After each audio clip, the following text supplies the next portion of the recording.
So guys, in all the time that I've lived in Swansea, I can't believe I've never climbed Kilvey Hill. So today, I thought we'd go on a mini adventure.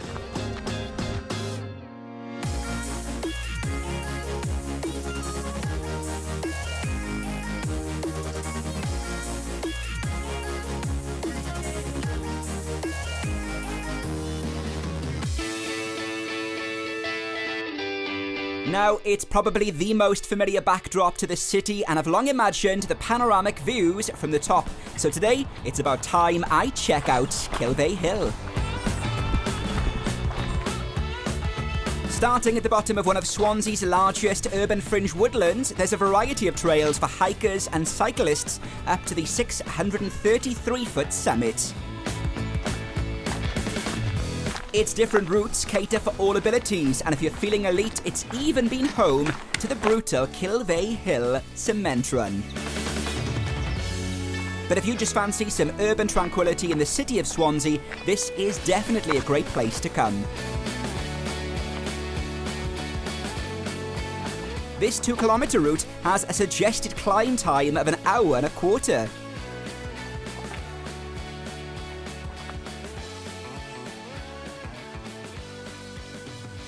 So halfway up Kilvey Hill is a sculpture from the 90s called the Green Man, built of scrap metal and a bit of a scary sight in the middle of the woods.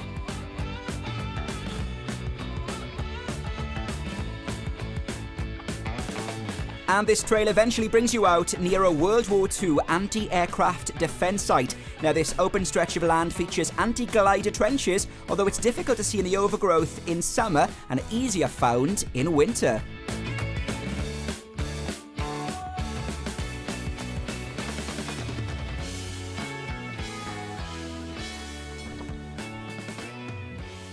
So I've worked in commercial radio since way back in 2008, and chances are, if you're listening to an FM station above Swansea, it comes from this giant transmitter on the top of Kilvey Hill.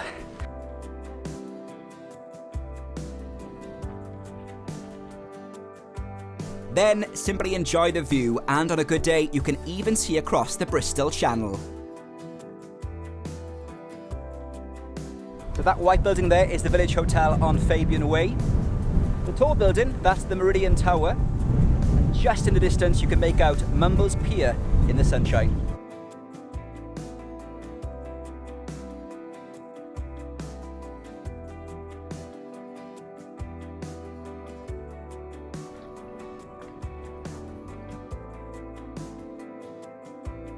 There's everything from woodland to heathland, wetland to meadow, all within a short walk.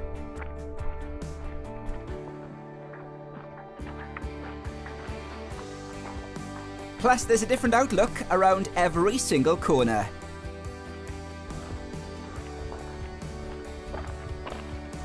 On the way down, we chose a different route, one which eventually gives you amazing views over the Hafod-Morfa, Mount Pleasant and Manselton.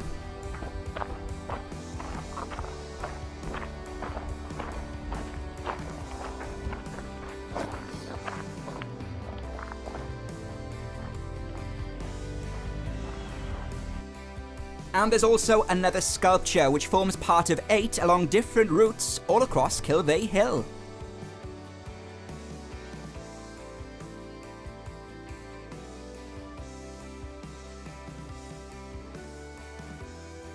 And that there is the Liberty Stadium.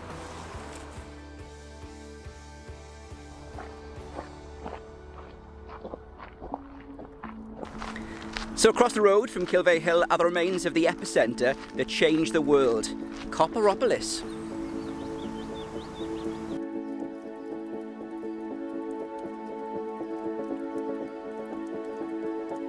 An area of copper smelting which put Swansea at the heart of the Industrial Revolution and the birthplace of the global copper trade.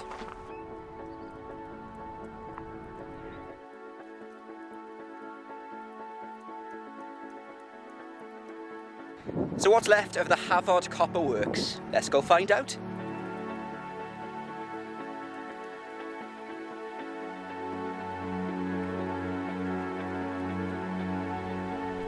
From the Grade II listed locomotive shed to the 19th century powerhouse which originally housed the steam engines, there's still plenty to see.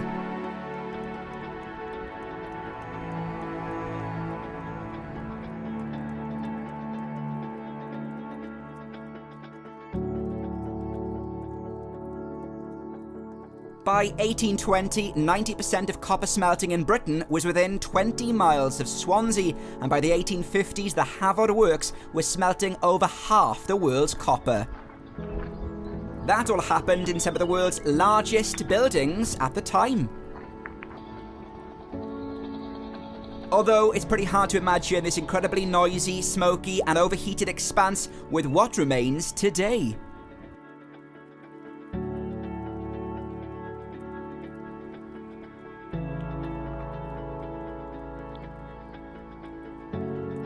Although now a shadow of its former self, the maze of buildings and ruins which remain today were all created for the copper smelting process.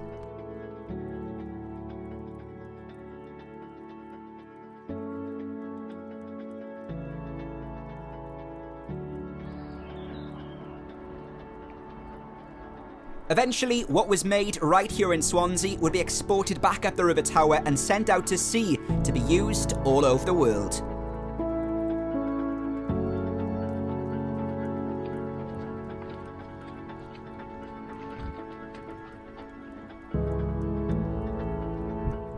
More than 100 ships were trading on a regular basis from Swansea, carrying around 70,000 tons of copper every single year.